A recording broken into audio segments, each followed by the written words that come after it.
Tony Speed, talk about when your original NEW studio got ransacked. Were they really looking for drugs? They weren't looking for drugs.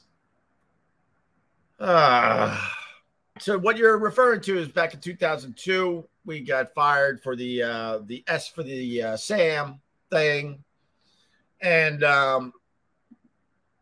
once again they paid out every penny. They put us on the beach. They kind of did what they're doing to Tucker Carlson, because they want to control the personality. So they were looking for evidence against us after the S for the Sam.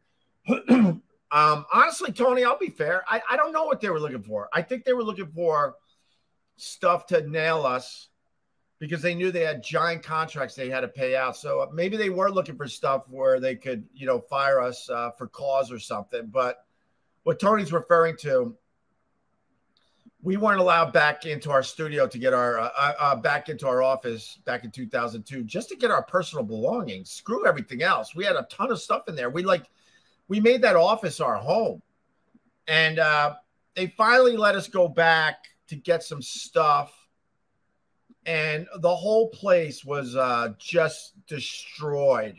They turned over everything like they had a search warrant. And to this day, I don't know what they were looking for.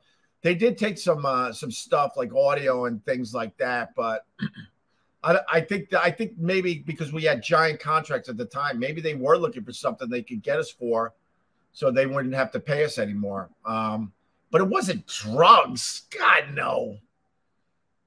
Anthony liked to drink a lot back in those days in the office and stuff, and I partook in a beer here and there, and every once in a while, like, some of our hanger-ons would come into the office after the show, because we would hang out in the office after the show because we didn't want to go home to our ladies at the time. So the show would end at 7, and we would stay in the office for another hour or two.